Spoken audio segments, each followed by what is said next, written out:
हिवरेतर्फे नारेगाव या ठिकाणी बोरमाळा आहे. बोरमाळ्यामध्ये आमचे नाना दिनकर कृष्णाजी भोर यांच्या बंगल्याच्या आवारातून कुत्र बिबट्या येऊन कुत्र्यावर हल्ला करून ते कुत्र घेऊन चालत असताना या ठिकाणी उडी मारताना कुत्र हुकाला अडकलं आणि बिबट्याने इथून पळ काढला. सकाळी 5:30 वाजता ही घटना घडली.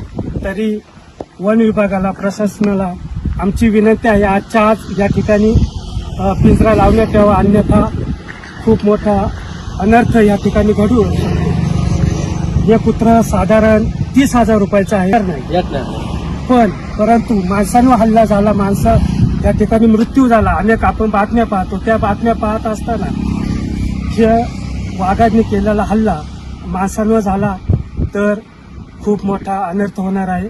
तरी वन विभागाला विनंती आहे, आजच्या आज या ठिकाणी पिंजरा लावण्यात यावा. येऊन पाहून आणि वन विभागाची लोक या ठिकाणी येऊन गेले, पाहून गेले.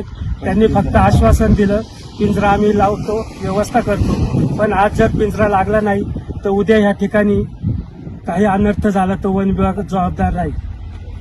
वन विभागवाले आलते. वन विभागवाले म्हणजे आमच्याकडे पिंजरे कमी आहेत. आपल्या हिवऱ्यातच 2-3 पिंजरे लागले गेलेले आहेत. परंतु आता हिवऱ्याचा परिसर बघता फार मोठा आहे. हिवऱ्याचा परिसर म्हणजे एवढ्या मोठ्या गावात 2 पिंजऱ्यांनी काय होणार आहे? आज या आमच्या गावामध्ये जवळजवळ आहे ना 60-70 बिबट्या असतील या 2-3 पिंजऱ्यांमध्ये. आणि बिबट्याला पण पिंजरा माहीत झालेला आहे. बिबट्या जात सुद्धा नाही पिंजऱ्यामध्ये. आता बक्षेट होत्यात कोंबड्या, आता कोंबड्या सुद्धा यात थंडीमुळे मरून पाडत आहेत. अशी भयानक परिस्थिती आमच्या गावावर आलेली आहे. आज कुत्रं नेले, उद्या आमचं एखादं बारीक पोर किंवा काय. आता प्रशासन ह्याची वाट बघतंय का? प्रशासनाला आम्ही विनंती केली 2-3 वेळा, बाबा तुम्ही पिंजरा लावा. तर त्यांचं उत्तर असं आलंय का आमच्याकडे पिंजरा शिल्लक नाही. आता ते तिकडचा 7 पुढ्यातला पिंजरा काढून इथं लावणार. आता मध्यंतरी 7 पुढ्यात 10-12 शेळ्या खाल्या, आता तिथला पिंजरा काढून ती इथं लावणार आहेत. म्हणजे परत 7 पुढ्यातला वाघ तो परत मोकट, म्हणजे अतिशय भयान परिस्थिती आज आपल्या तालुक्यात आलेली आहे. आणि कुत्र्याची सुद्धा भरपाई भेटणार नाही. त्यांना म्हणलं आता या कुत्र्याचं काय, कुत्रा आता आहे ना 10-12 हजाराला पिल्लू घेतले, त्याला महिन्याला 2-3 हजार खर्च आहे. कुत्र्याची किंमत आहे 25-30 हजार. पण आता त्यांना आता 1 रुपया सुद्धा या कुत्र्याचा भेटणार नाही. म्हणजे अशी भयानक परिस्थिती आहे.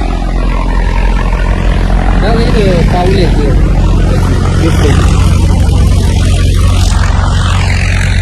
इथं पावले,